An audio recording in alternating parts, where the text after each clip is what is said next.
Well, to be honest, I was pretty surprised, pleasantly surprised. I guess there's not doesn't happen every day kind of thing, and I was very happy and proud.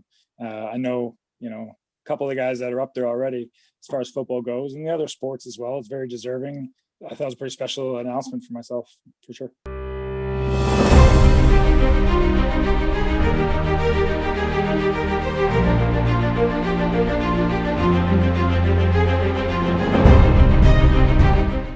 I nominated him because he's the most selfless person I've ever met, and especially with coaching, he always takes it to the other level and makes sure that the kids have the most amazing experience and puts his heart and soul into it.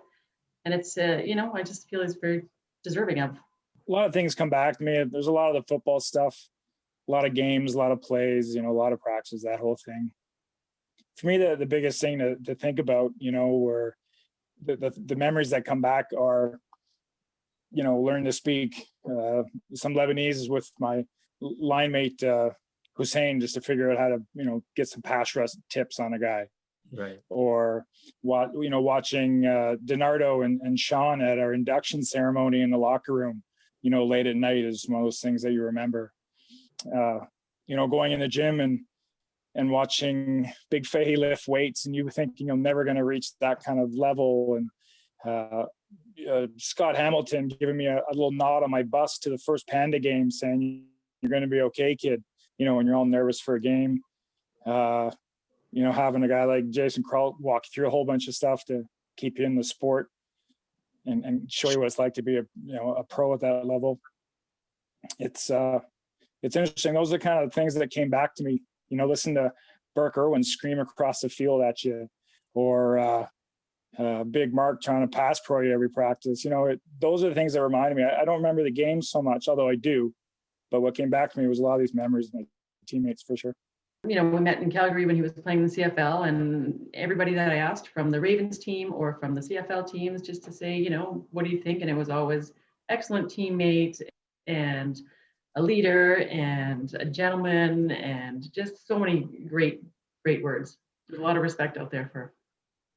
Yeah, we're very proud of him. And I've never lost sight of how important my teammates were to me. I know it's sometimes said as a cliche, but it's true. I really took it on myself when I went pro to make sure to play for yourself and also play for those that maybe aren't lucky enough to be in the shoes I'm in. Because part of it is skill, part of it is luck, part of it being in the right place at the right time. Every down, they tell you to play it like it's your last, and that's what Carleton prepared me for, and I carried on to my pro level, was just giving it everything on every play and seeing what the results are. So I can't thank my teammates enough at Carleton, and the coaches, as different positional coaches, and everybody had an influence that I picked up the good, the bad, process it all, and really developed into a great career. And I'm really appreciative to everybody that helped me along the way. Hey, I'd like to thank Carleton University for inducting me into the Sports Hall of Fame. I, of course, must thank my teammates and coaches. Without them, I would have just been alone standing in a field. Couldn't have achieved this without them.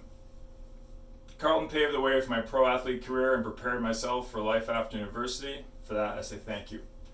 I'm truly humbled to have my ugly mug up on that wall.